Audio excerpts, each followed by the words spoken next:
زدني علما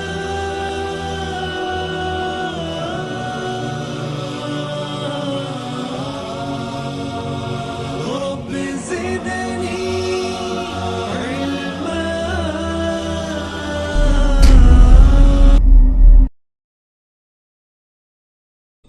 الحديث 26 عن أبي هريرة رضي الله عنه قال: قال رسول الله صلى الله عليه وسلم: كل سلامة من الناس عليه صدقة، كل يوم تطلع فيه الشمس تعدل بين اثنين صدقة، وتعين الرجل في دابته فتحمله عليها أو ترفع له عليها متاعه صدقة، والكلمة الطيبة صدقة، وبكل خطوة تمشيها إلى الصلاة صدقة، وتميط الأذى عن الطريق صدقة. رواه البخاري ومسلم.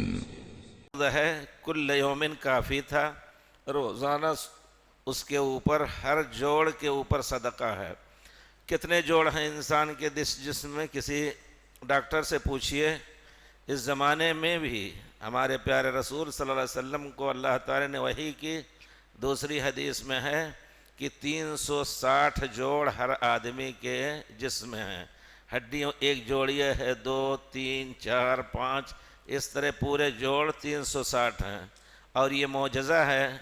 معجزہ کیا کہیے، مانے نہ مانے وہ لوگ، لیکن ہمارے پیارے رسول کے صحابہ ایمان لائے اس زمانے میں کہ اللہ نے آپ کو خبر دی کہ ہر آدمی کے جسم میں 360 ہڈیوں کے جوڑ ہوتے ہیں۔ اس تحقیقی زمانے میں اپنے کو کہتے ہیں، یا عصری علوم میں، طب میں سب کا اتفاق ہے کہ 360 جوڑ ہیں، 61 62 65 نہیں پائے۔ سبحان اللہ۔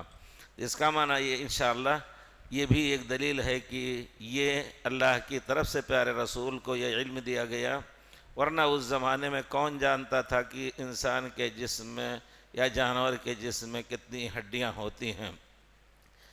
تعدل بین اثنین، دو آدمیوں کے درمیان عدل و انصاف اور فیصلہ کرنا، کسی آدمی کو اس کے جانور پہ بیٹھا دینا یا اس کا سامان اس کے جانور پہ لادنے میں مدد کر دینا، یا یہ کہ اچھی بات کہہ کے بول دو کسی سے۔ اچھی بات یعنی حسن خطاب، اور اس میں ہنس کر کے پیارے رسول صلی اللہ علیہ وسلم جب کسی کو دیکھتے تھے تو آپ تبسم فرماتے تھے، حالانکہ آپ کا دل غم سے دہکتا رہتا تھا۔ اس وجہ سے مسلمان کو چاہیے کہ اپنے بھائی کے سامنے ہنس مکھ کر کے بولے۔ بشروں کا دوسری حدیث میں ہے، بشروں کا فی وجہ اخی کا صدقہ، ہنس کر کے یا کھلے چہرے سے اپنے بھائی کے پاس سے ملاقات کرو تو یہ بھی صدقہ ہے، دوسری حدیث میں ہے۔ اور عام معنی اس کا یہ ہے کہ سبحان اللہ بحمدہ، سبحان اللہ العظیم، یا کوئی بھی ذکر اللہ تعالیٰ کا یہ کلمہ طیبہ ہے، اس میں یقیناً آپ کو صدقہ اور اجر ہے۔ مثل کلمۃ طیبۃ کشجرۃ طیبہ اصلها ثابت وفرعها فی السماء تؤتی اکلها کل حین بإذن ربها وَيَضْرِبُ اللَّهُ الْأَمْثَالَ لِلنَّاسِ لَعَلَّهُمْ يَتَذَكَّرُونَ یا يتفکرون کہ اچھی بات کی مثال جیسے اچھے درخت کی طرح ہے۔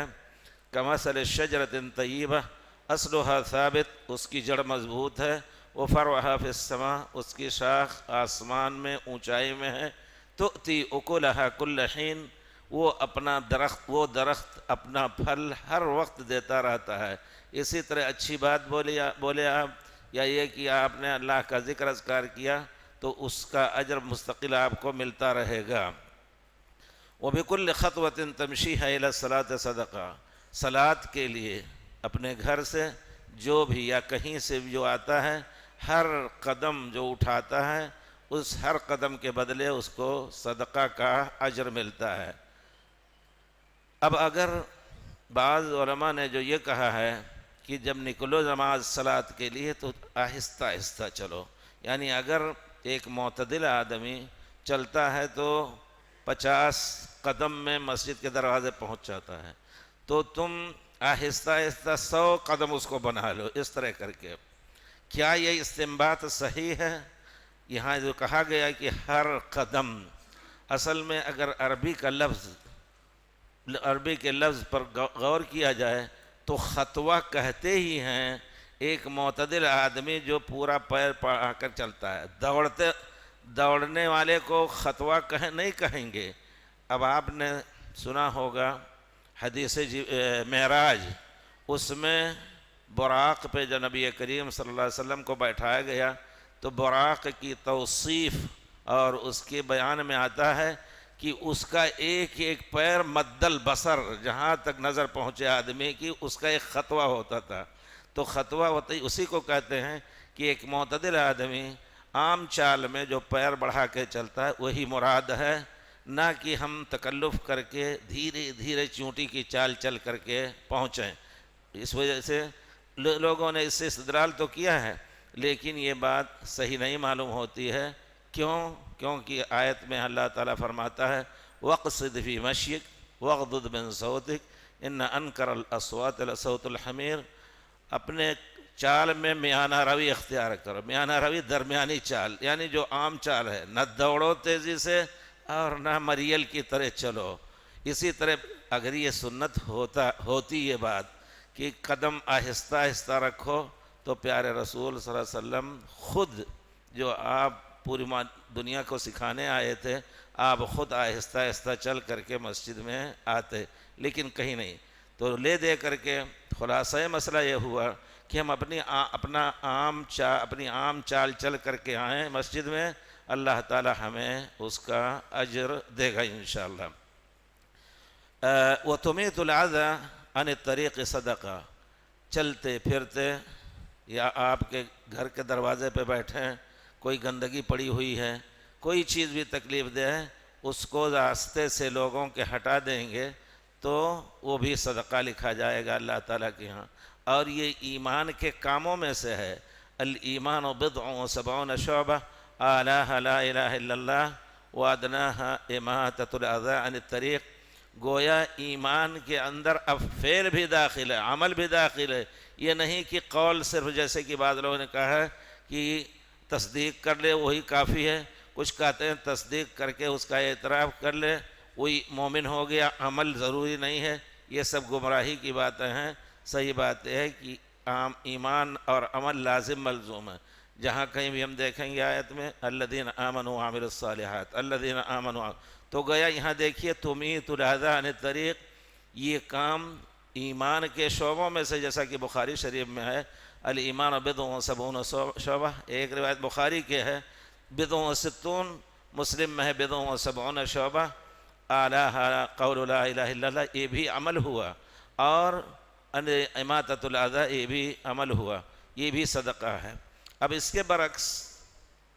کے برعکس اگر آپ کوئی تکلیف دہ چیز سڑک پہ پھینکتے ہیں تو وہ گناہ کا باعث بنے گا. اس کا معنی یہ ہے کہ اسلام چاہتا ہے کہ کوئی ایسی چیز نہ ہونے پائے مسلمان کی طرف سے جس سے کسی دوسرے بھائی کو یا کوئی بھی جو آپ کے پڑوس میں رہتا ہے، مسلم غیر مسلم، کسی کو تکلیف نہ ہونے دیں. یہ واضح طور پر ان احادیث کا واضح ترجمہ ہے یا واضح معنی ہے. یہ اسی طرح کچھ لوگ کہتے ہیں کہ ایک مسئلہ ہے، کہتے ہیں کہ مسجدوں میں لکھے بھی رہتے ہیں. پرانی مسجد نبوی میں آپ جب باب السلام پہ داخل ہوں یا باب الرحمہ پر، تو موٹے ترکوں کے زمانے میں موٹے حروف میں لکھا رہتا تھا نویت سنت الاعتکاف. یعنی آپ مغرب سے آدھا گھنٹہ پہلے پہنچے، نیت کر لیں کہ ہم اعتکاف کر رہے ہیں آدھا گھنٹہ مغرب کے انتظار میں. اس کو اعتکاف پیارے رسول کی طرف سے اس کا نام اعتکاف نہیں رکھا گیا. اعتکاف کم سے کم ایک رات یا رات اور دن کا ہوتا ہے، اس سے کم اعتکاف نہیں ہوتا ہے. اگر آپ آئے مسجد میں مغرب کے انتظار میں 1 گھنٹہ پہلے یا آدھا گھنٹہ پہلے، تو اس کا نام حدیث شریف میں ہے انتظار الصلاۃ الی الصلاۃ. جو ایک نماز کے انتظار میں بیٹھے گا نماز کے بعد مسجد میں، تو وہ اس کا اجر گویا نماز ہی پڑھ رہا ہے. اگرچہ بیٹھا انتظار کر رہا ہے، عصر کے بعد صلاۃ پڑھنا عام مسجد میں منع ہے، لیکن صلاۃ کا اجر اور نماز کا اجر ان کو ملے گا. مزید علماء اور مقررین کے بیانات سننے کے لیے ہمارے YouTube چینل کو سبسکرائب کیجیے۔ جزاک اللہ۔